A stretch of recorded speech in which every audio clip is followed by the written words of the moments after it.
Hello, everyone, and welcome to Sustain OSS Academic Working Group. This is a working group where we talk about sustaining the open source ecosystem, in particular from an academic perspective. What does that mean? Well, you can go to sustainoss.org to find out more. Today, we're going to spend around an hour talking with academics at universities, research institutions, independents, and so on. This is an open session. Anyone can join. Please tell your friends about it. That would be really, really great. A couple of house cleaning things before we get started. We have a code of conduct at Sustain. You can find it on the website at sustainoss.org/code of conduct. You can email coc@sustainoss.org if you have any issues with anyone here or you feel uncomfortable at any point, including me, and actually especially me. I would love to learn how to be better. If you would like to email someone outside of Sustain, because I'm on the COC committee, Claire has just been volunteered to be that person. So you can email Claire Dylan@gmail.com. She'll throw her link in the chat, or her email in the chat for you. Claire.Dylan@live.ie. With that being said, excellent.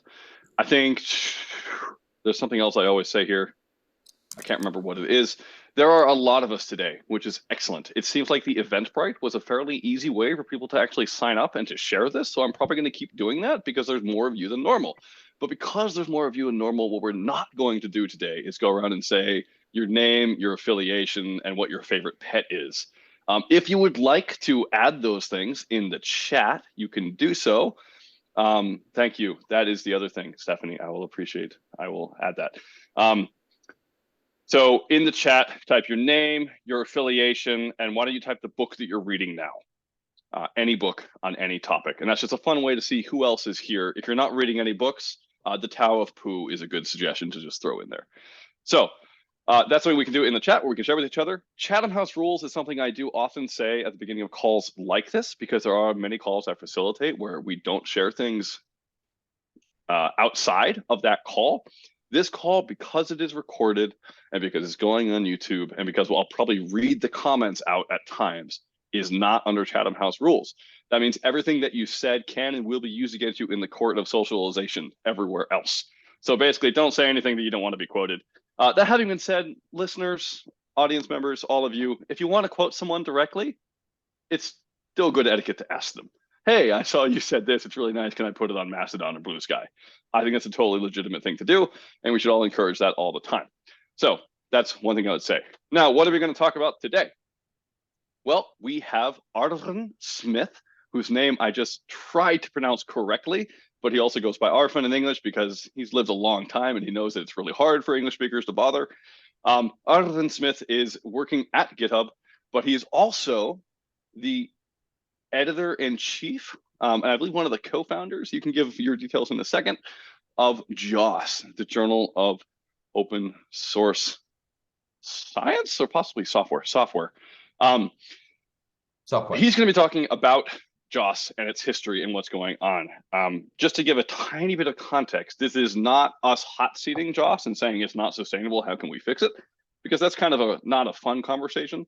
This is more us saying, okay, JOSS is part of the ecosystem that we have for referencing code that's been published, which is really awesome and really cool. The problem is that JOSS is only a small part of the ecosystem and is a really important part, but it itself may not be totally sustainable. So what can we do collaboratively to make a better ecosystem for publishing and sharing and referencing open source software? So this is kind of a tiny bit of a bait and switch. It's about JOSS, but it's also about the wider academic ecosystem of publishing things. Arlen, I hope none of that was new for you.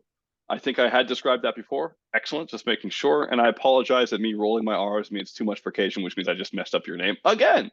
So I'm going to stop saying it and just hand it over to you for the next 10, 15 minutes. Do you have slides you want me to share? I do have a few slides. Excellent. Yeah, can I share my screen? Yes, you may. Do you need to share audio as well? Nope, no, just my voice. So cool, we ready to go? I think that's it.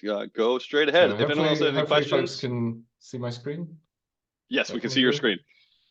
Please use the chat if you would like to do so. I also know that many of you are very bad at multitasking. I am one of those people. You don't have to use the chat. So feel free to not use it and not read it. But if you want to, it's there. Artisan, Would you take questions during your presentation or afterwards? Yeah, I was going to cover that. I was going to say I love to be interrupted when I'm talking, so feel free to interrupt me. I think I've got like my battle station set up, and I've got my Zoom chat visible and stuff. And so if you ask a question, I will try and respond in real time. I'll just try and answer as I go. Also, feel free to just interrupt with questions. I like being interrupted. Also, it will help cover the fact that I haven't actually spoken about JOSS for about 3 years. So if I'm a little unpolished, then that's why. Yes, so there we go. So thank you for the invite today. This is a great group to be talking to. Lots of familiar faces, and that actually, as Lorena just introduced herself, there's founding editors and chief of JOSS here, founding editors, Karthik Ram as well. And also, one of the biggest funders of JOSS is in the room, Josh Greenberg from Sloan, who we've been very lucky to receive funding from, amongst others. So let's see. I want to just spend a few minutes just recapping what JOSS is, what it does. This list of people are all the fine people who have been or are currently editors at JOSS. So there are 129 names in this list. 85 of those individuals are active today. So we could talk about the 44 people who are no longer active and maybe why. I actually don't know all of the answers. I haven't talked to everybody, but that's interesting to me. We've been going about 7.5 years. It will be 8 years in May. And I think of JOSS as a place where we sort of meet. We try and combine some of what's normal and interesting about open source and how that works with academic peer review. So obligatory credit slide, but really, really important, of course. So we inherited a lot of our review process from the Our Open Sci project. So it's delightful to see Karthik here. Really, one of the reasons we thought we could build a journal was we looked at projects like Our Open Sci, PyOpenSci proceedings, things like scholarly groups who were doing things that were a little bit different in peer review, and thought, gosh, this actually, why can't there just be a journal that does this? So that's what JOSS is. So we've been supported by a couple of primary funders, Sloan and Moore, over the years. We're part of the Open Source Initiative, sorry, and also a fiscally sponsored project of NumFocus. So there we go. So I hope everyone knows, I think you all know this, software is important, and it's increasingly important, and it's everywhere, and it's a part of all real modern research. And of course, the punchline for many people who do the work of software engineers in academia, it's hard to get credit. And I think this was very much true in fields I was active in 10 years ago. It's mostly astronomy and astrophysics. It's less true today. You can publish a software paper in top tier science journals for astronomy, so these sort of things like the Astrophysical Journal. But it's that I think astronomy is unusual in some sense, supporting that. So software still, people struggle with credit for software work in academia, and so JOSS provides a venue for that. When we think about broadly how to support the work of software engineers or software as a creditable activity in academia, broadly I think of the two different ways to think about this. One is you try and sort of fit software into the current credit system, publishing and credit system, so papers, books, conference proceedings, that kind of thing. Or you evolve beyond this kind of one-dimensional credit model that most of academia survives on, which is papers and their citations.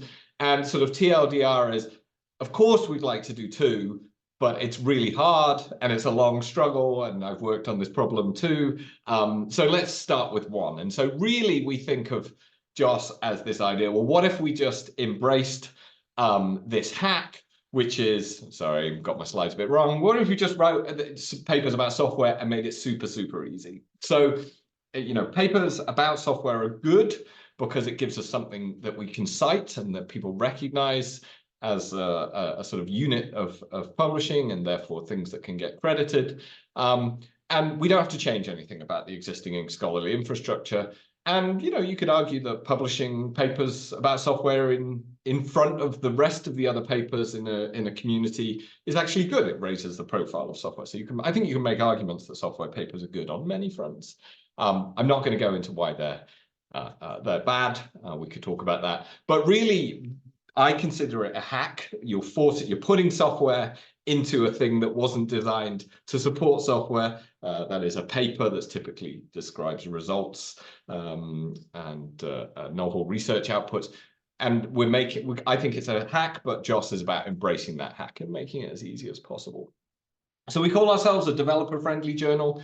The reason being, we think a lot of what we do is very native to modern software development, a lot of which happens in open source on GitHub and other platforms like that. But we mark down submissions for papers. We don't want very long papers. The idea originally was, what if you could just publish the README for a project? Just a well-structured README. But is that good enough? And in many cases, it is. And the primary purpose of the journal is to enable citation credit to be given to authors of research software. Very briefly, what we do is we do reviews on GitHub. We have issues that track the reviews. It's an open collaborative discussion between the author, the reviewers, and the editor. It's usually pretty friendly and courteous. It's in the public. That makes people behave pretty well, typically. And there's a sort of decision-making process that happens as a group in that thread. There's a lot of things that we've adopted from what I think are really sort of best practices in like managing large communities. Like, I'm very much influenced by how this sort of chat ops bot assisted workflow. So if you haven't seen a JOSS review, I'm not going to go through one today, but if you go and have a look at one, a lot of it's assisted by this editorial bot, as we call it, and it can take commands from humans. And there's no work that goes on publishing wise outside of the GitHub issue. We do the review in the thread, and with a command we publish and accept and publish papers at the end of that thread with no other interaction. And it's happened about 2,300 times over the last 8 years. It's pretty reliable now.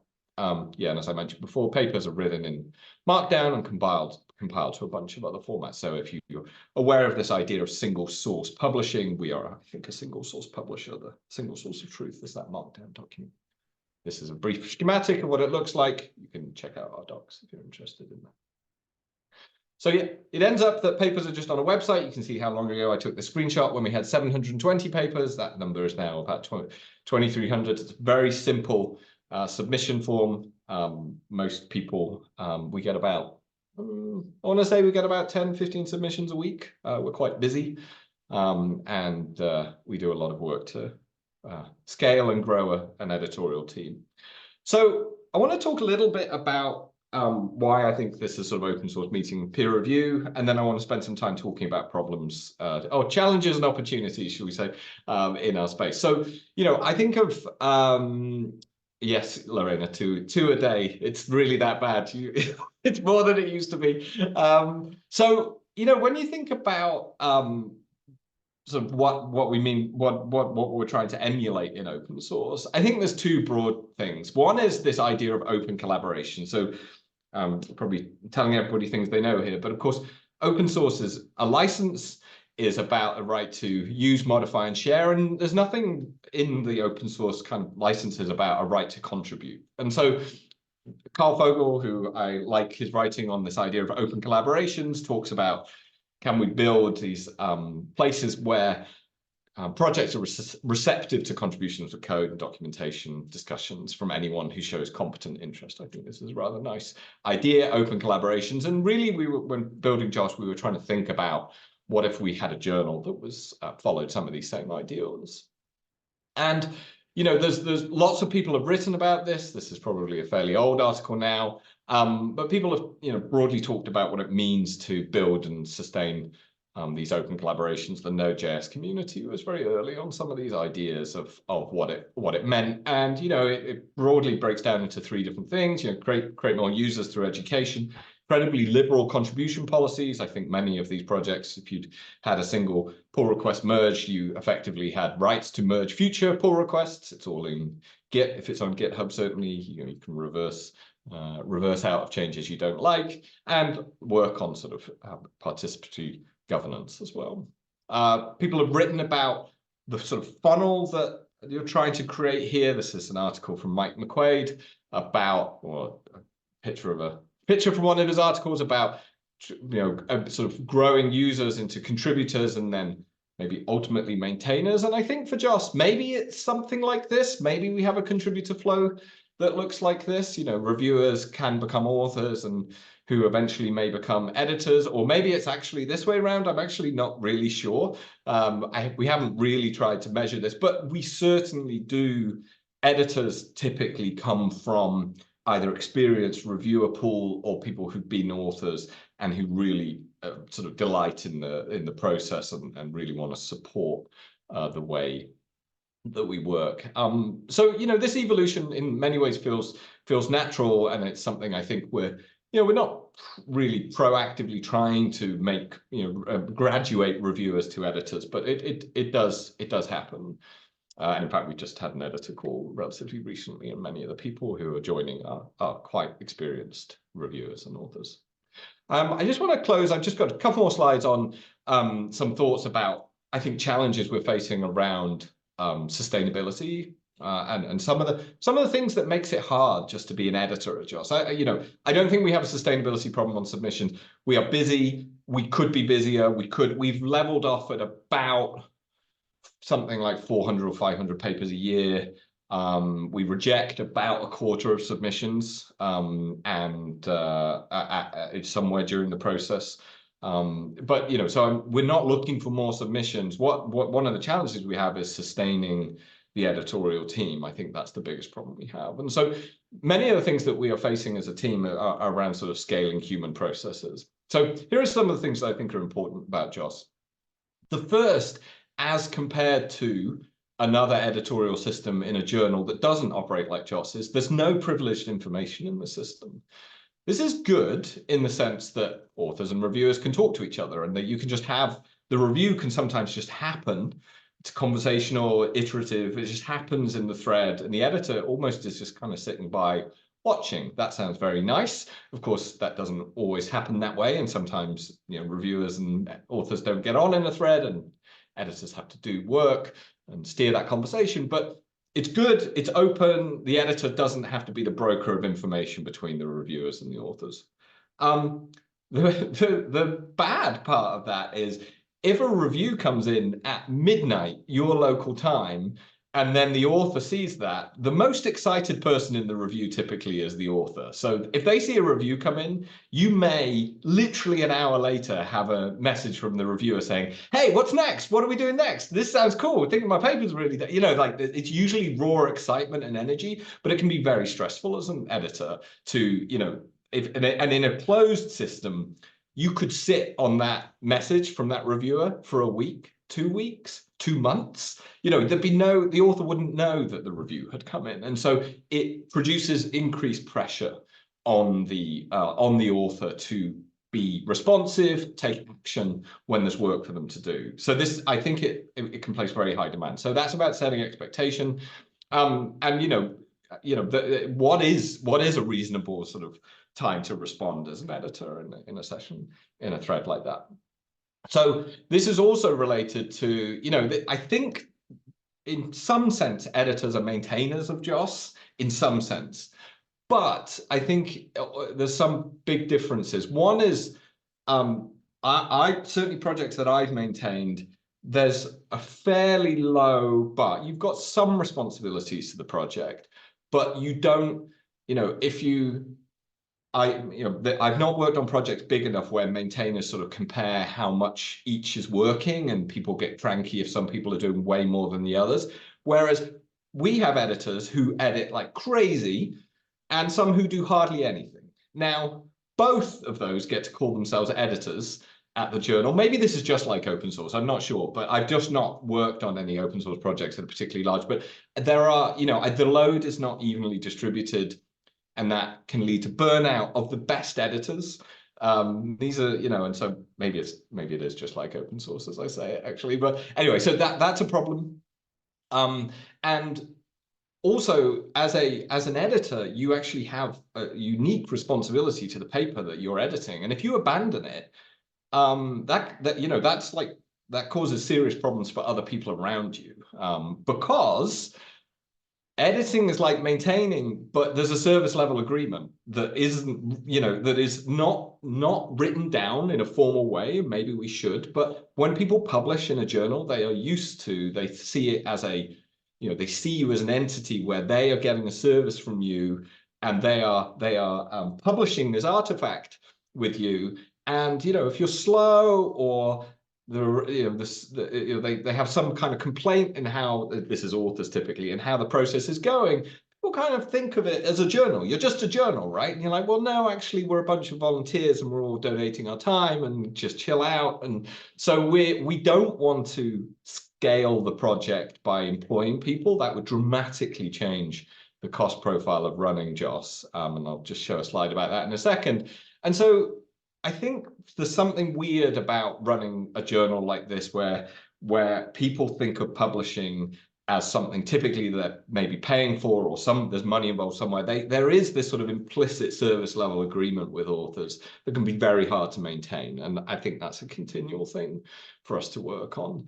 And so relatedly, for editors, it is not, bluntly, I don't think is good enough for an editor to only turn up once a month. If they turn up once a month and check in on the papers they're editing, things go incredibly slow. So we ask for editors to be more engaged than that.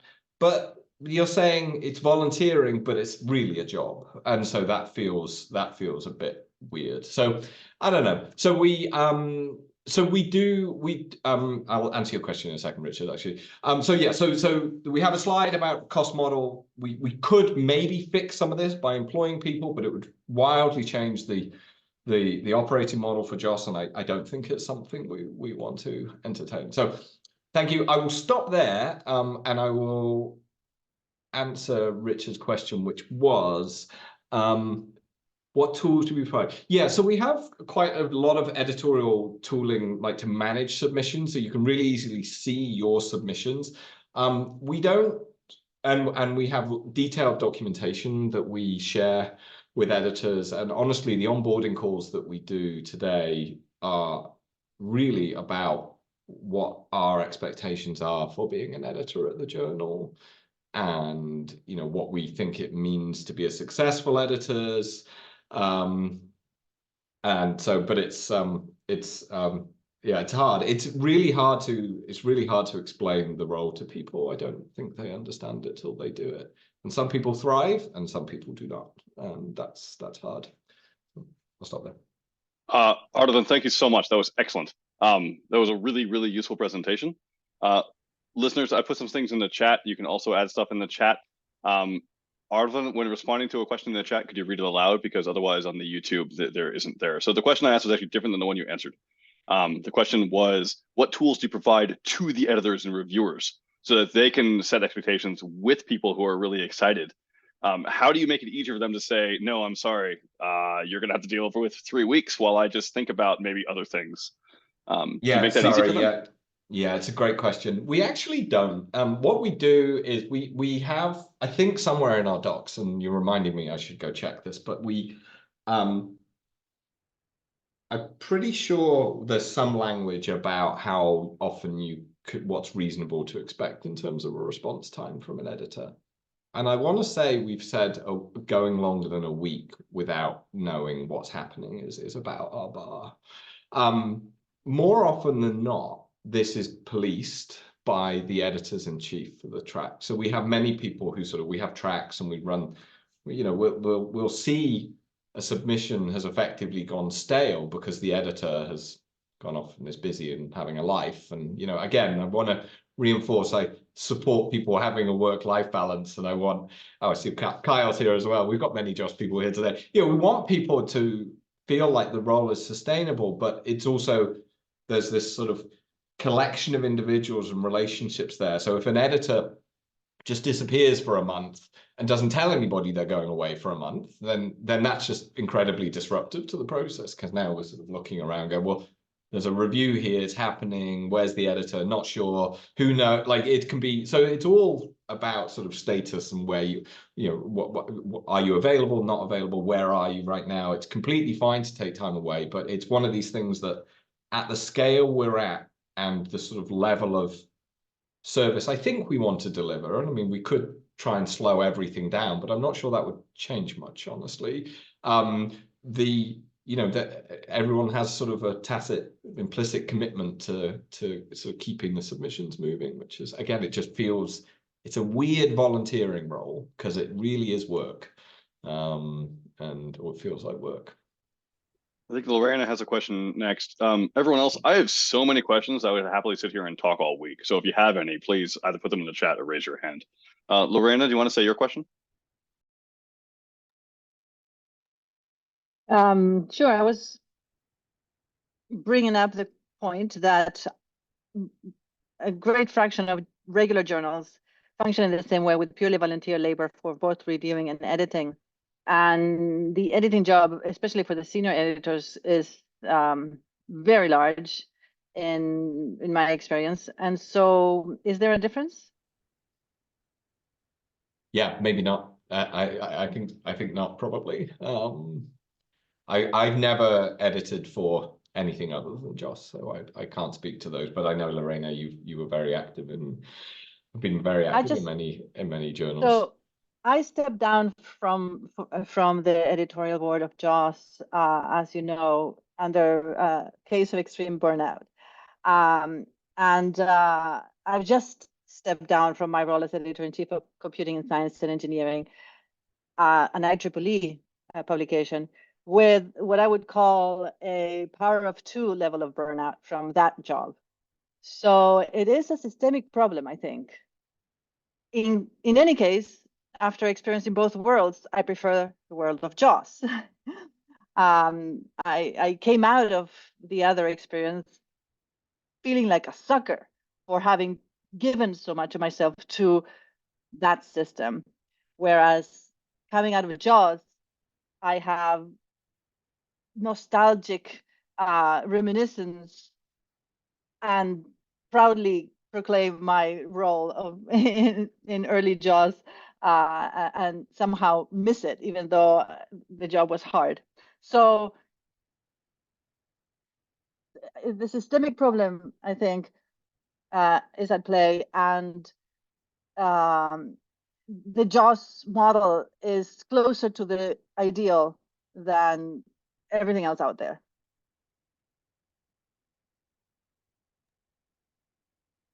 Yeah, thanks, Lorena. We loved having you on the team. I understand that it's as I say, I'm trying to convey here, it's work. It is busy, and it's part of the challenge with the journal has been trying to make it sustainable for people to continue to be editors. So I think pointing out that it's part of the ecosystem as a whole is a really good one. It's not just about open source, or it's about academia and the whole reviewing system. Colin, do you want to ask your questions next?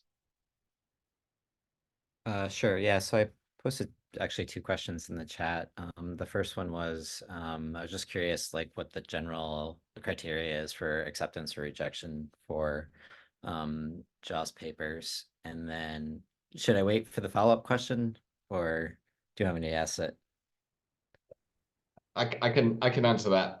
So sure, the first thing is the acceptance. I mean, I shared some links. I don't know if there's a way to share those after the fact as well, Richard, but we've got a detailed reviewer guidelines. I mean, primarily reviewers work through a checklist, and this is what we inherited initially and have extended from the R Open Side project.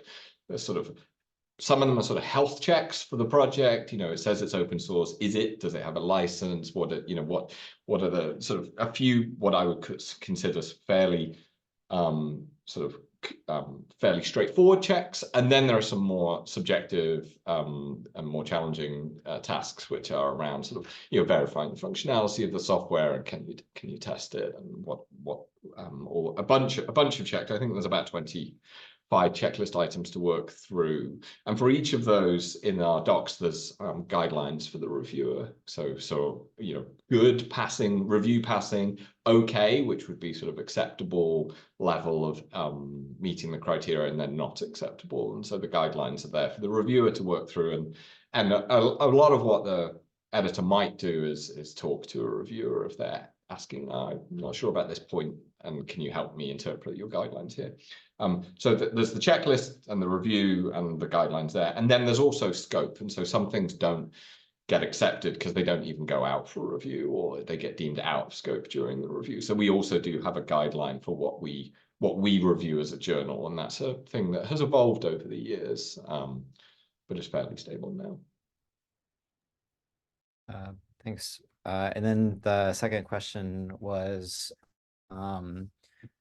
software is constantly changing, and that's a little bit different than the traditional academic model where you publish a paper and then that's truth for all eternity. So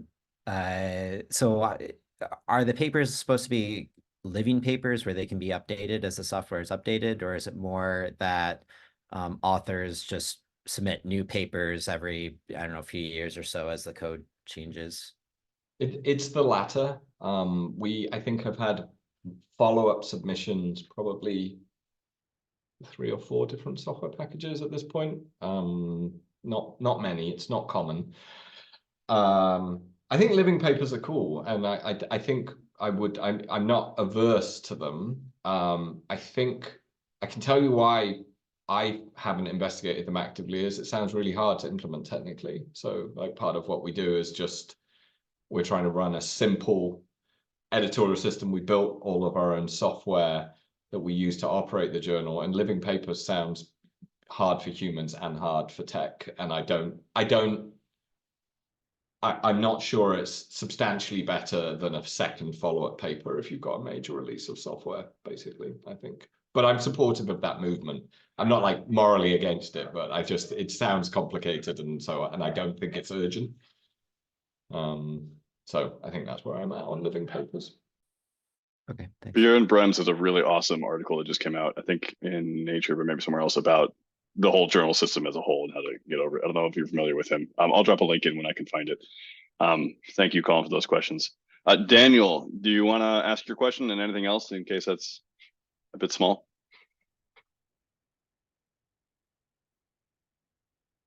Looks like Daniel's off mic. His question was, do you talk with or work with the Journal of Open Hardware much? Artisan, or any of the other journals in the area, like the Journal of Reproducible Science? No, so there's one of our founding editors and now track editor-in-chief is interested in open hardware. We keep kind of talking about that. We haven't done anything there.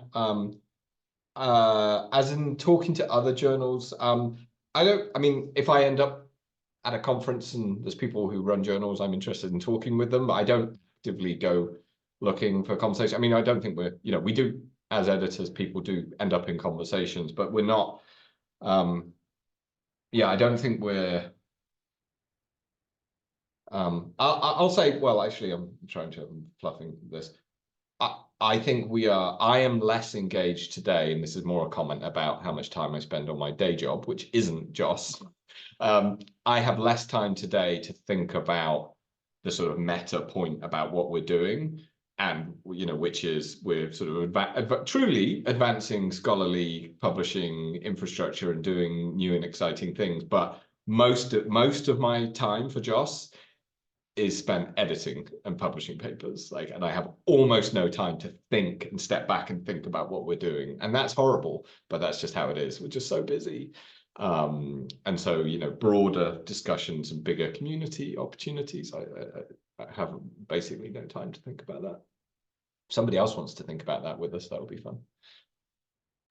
That was actually partially what I was hoping to talk about here. I think this is such an interesting topic that we're all diving into specific questions. I'm wondering if it might even make sense to just hold space for 10 seconds if anyone has a response to that and things we could do. One of my questions I asked later is given that a lot of us hold some position of power within our universities or within our networks, is there anything we could do to make editing for a journal like JOSS, which isn't high on impact factor, but is very high on scope and necessity for the ecosystem? What can we do collectively to make it more likely that, say, it'll come before your tenure board as something that you're evaluated for, or more likely that someone like you, Artisan, who's working in industry, can then use that information in some way to maybe advance the goals of GitHub or something, or make it easier for your manager to say, donate half your day on Friday to that.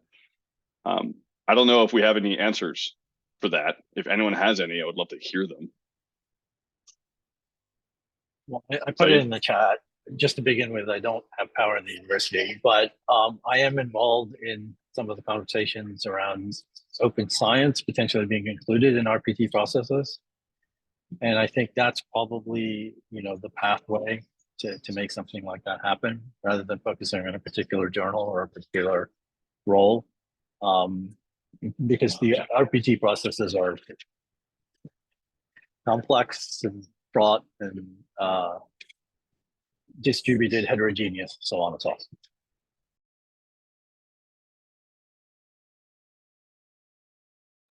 Anyone else or Arden, any thoughts?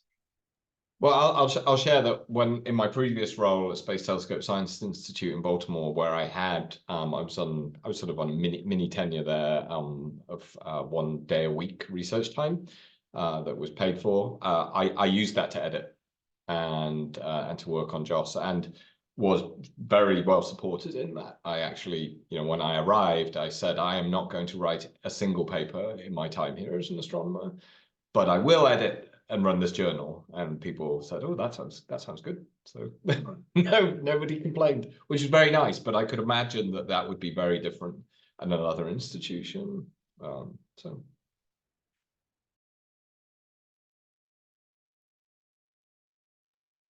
That's fair. I feel like I'm talking a lot, but my question was next, so I'm just going to talk again. If anyone wants me to shut up, just message me privately. Other than this is kind of a hard question to ask, but there's 2,300 papers, which is actually not a lot compared to the global output of academic papers, and it's definitely not a lot compared to the global output of software packages that are being used in science. It's a drop in an ocean. It's a great drop, and I like that drop, but it's not a lot. Knowing that JOSS was started, you mentioned the word hack earlier in your talk, and I've actually heard that word mentioned before, I think by Daniel Katz, who's another one of the founding editors. Knowing that this was kind of a hack just to get things going, but that it's been around for a while, it doesn't solve everything. What do you think would be next? What's another hack that we could use after we've done JOSS? Is there anything that's like the future beyond, say, fixing the editorial process, having loads of money suddenly pay editors, et cetera, et cetera, et cetera? Is there another thing that we should start thinking on collectively? I have no idea. Another hack I think I'd be working on it probably, but I don't know. Yeah, I don't know. I don't think I have a good. I think I'll open that to the floor. I don't have. I mean, this is to my point. I don't have time to noodle on this stuff because I have a job, pays the mortgage. JOSS doesn't pay anything.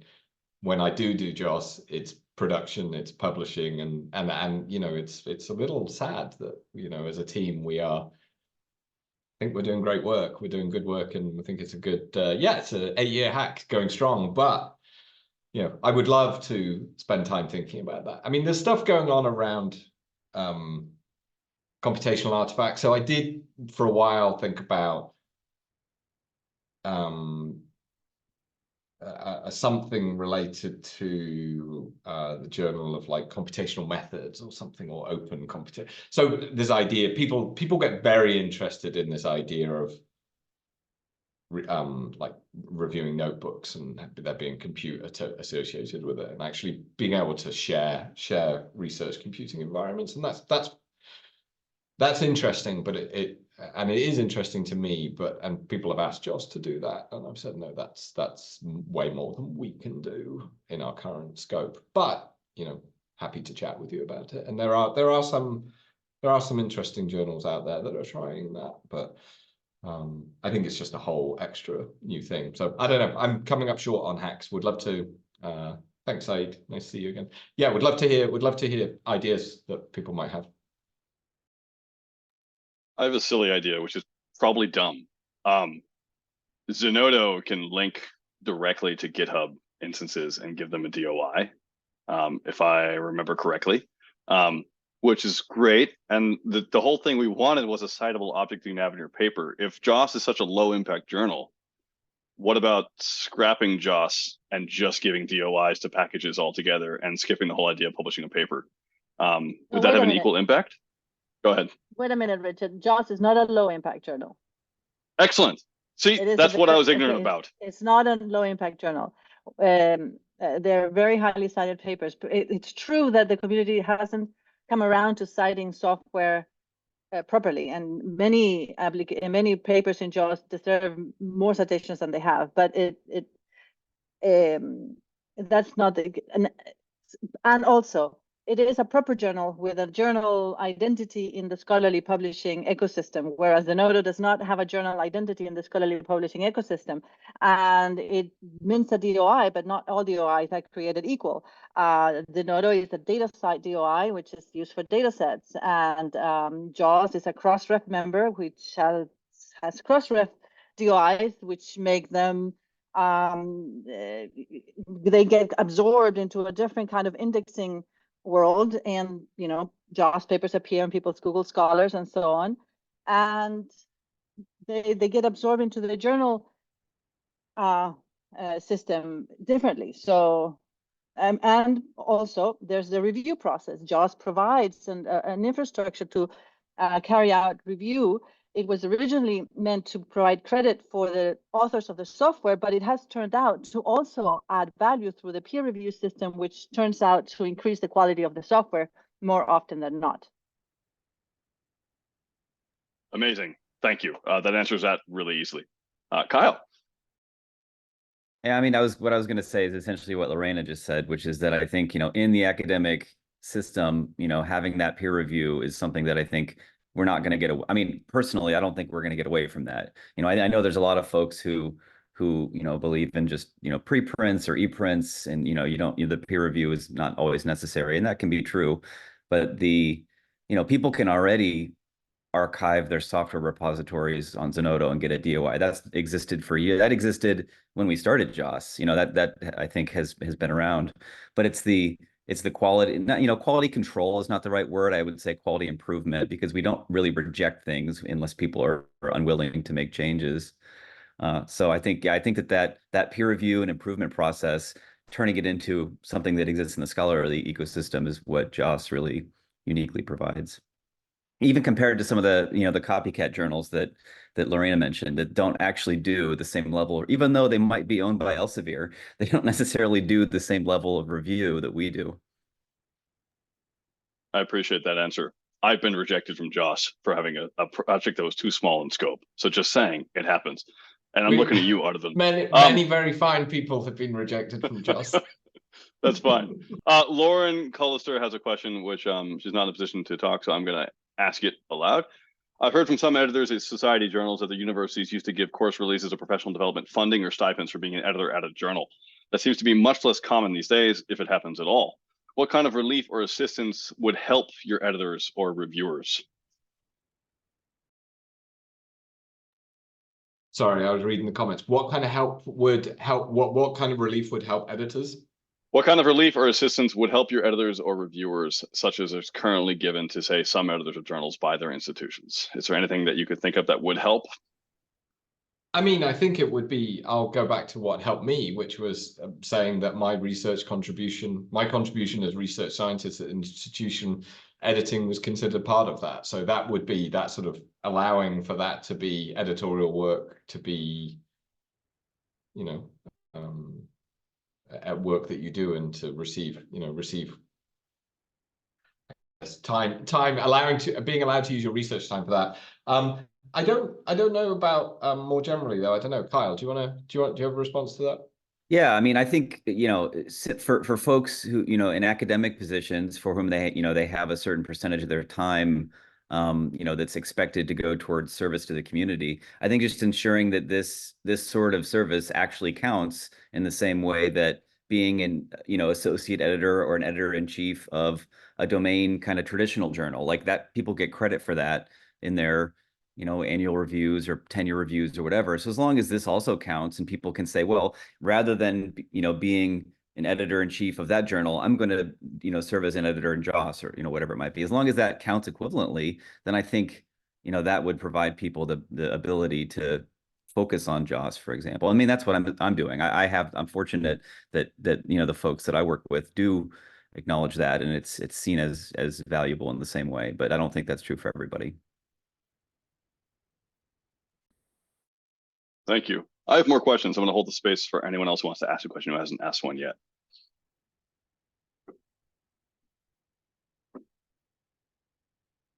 No, interesting. Okay.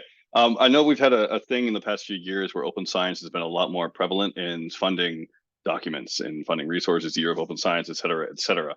I'm curious, have you ever seen any policies set by a funder that software which has been published for a paper has to be published in a venue like JOSS or JOSS? No, I don't think I Interesting. have. I've seen funders say that. I mean, I would say I've seen funders say that it must be open source and available, because those two things aren't the same. Of course, it could be open source and in my basement and not shared with anybody. So yeah, and I would argue, I think one thing we see, and this is sort of anecdata, we've not surveyed like all of our authors over the years, but we certainly see people declaring a package like v1.0 at the end of a JOSS review, which I like, actually. I think they sort of almost think of the review as this has reached some level of quality now. So I would argue if your fund is telling you have to publish something as open source, then why wouldn't you try and have a paper associated with that software as well, right? So I think they're quite complementary like that. But I don't think I've ever seen anybody say you must publish the software like other than it must be available, or there's usually language about that I've seen. But yeah, I don't know if anybody else has seen that, but I certainly haven't.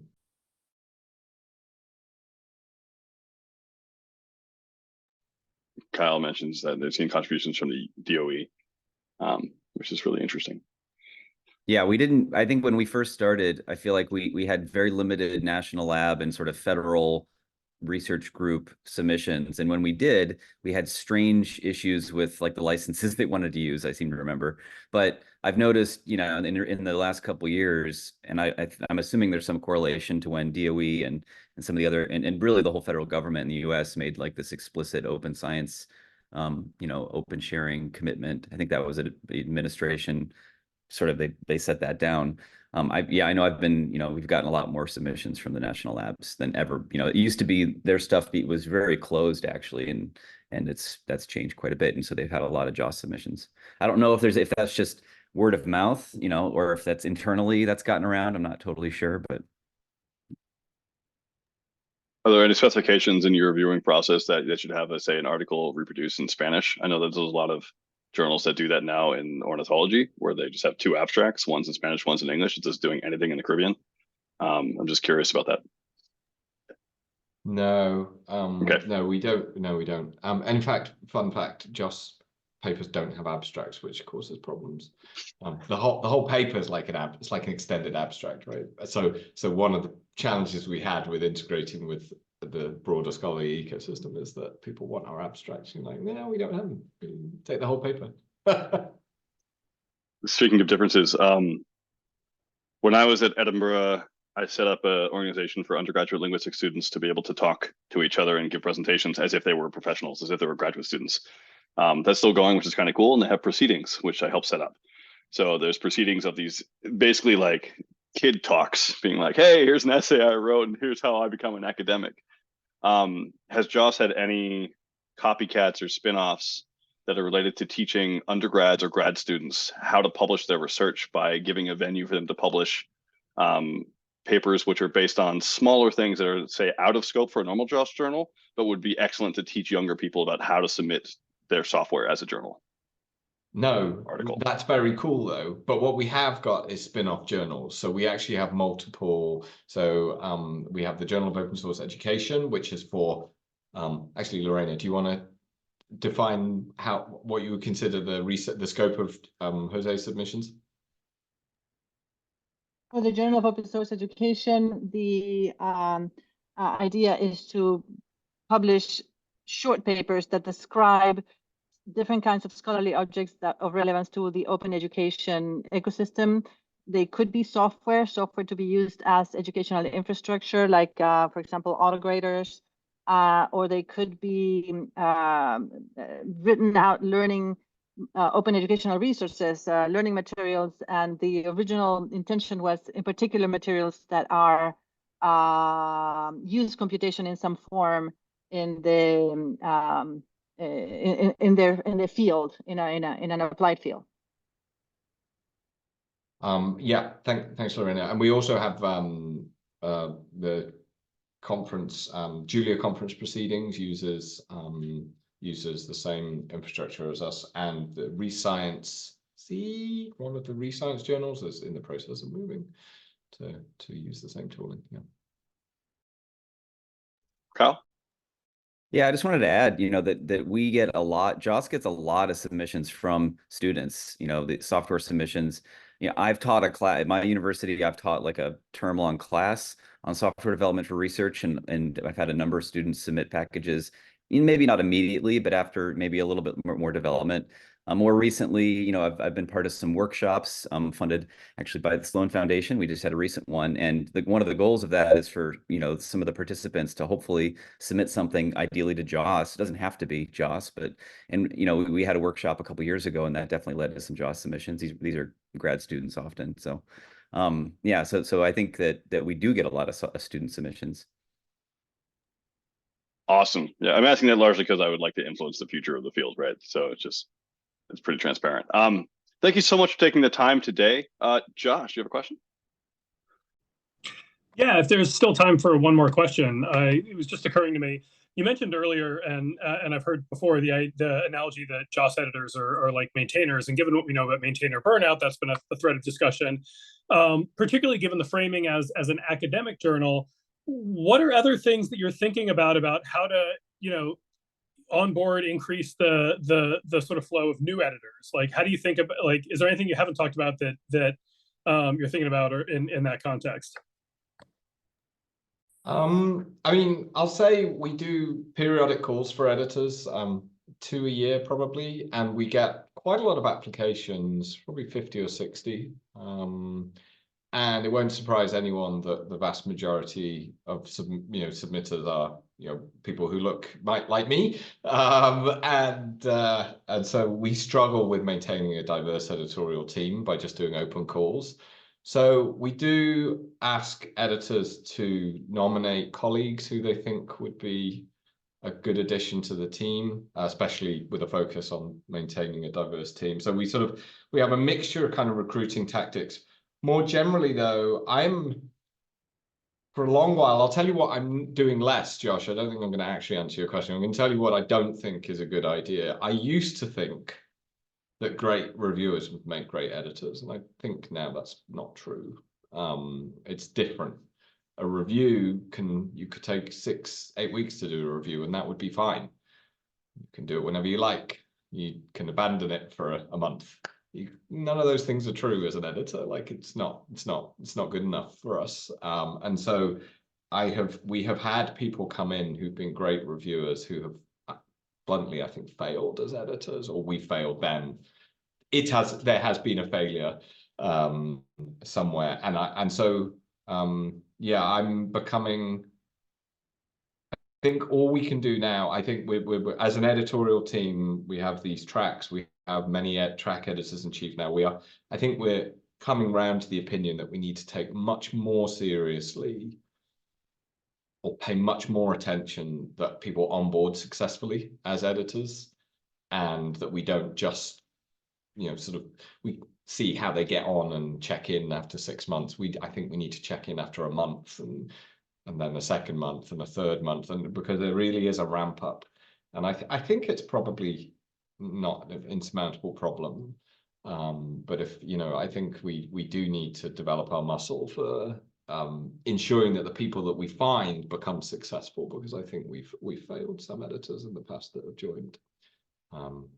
And that's different, John. Yeah, that's different in comparison to other sort of traditional journals, because of the fact that it's not public, like you said. Editors are not. Sometimes I, as an editor-in-chief, of course, had a lot more pressure on me, but sometimes I had to chase assigned handling editors multiple times over 2 months to get them to do their job. So Because it is anonymous and hidden, editors in regular journals actually don't have the pressure that you describe that JOSS editors have. That's the difference. This has been great. I want to make sure we end before the hour because no one likes having to run into the next meeting without at least 2 minutes. Artisan, thank you so much for coming on today. It was really great to have you. Thank you also, Kyle and Lorena, for jumping in and basically being co-presenters. That was really, really useful. Everyone else, awesome. Thank you for dealing with me talking so much. And everyone here, thank you so much in general for being part of Sustain. Find us on Slack, email. There's an email Google group. If you're not on it, email me. And this will go up on YouTube afterwards. And once more, Artisan, thank you so much. Everyone have a beautiful day. Yeah, thanks for the opportunity. This was fun. Thanks. Take care all. Thank you. Bye.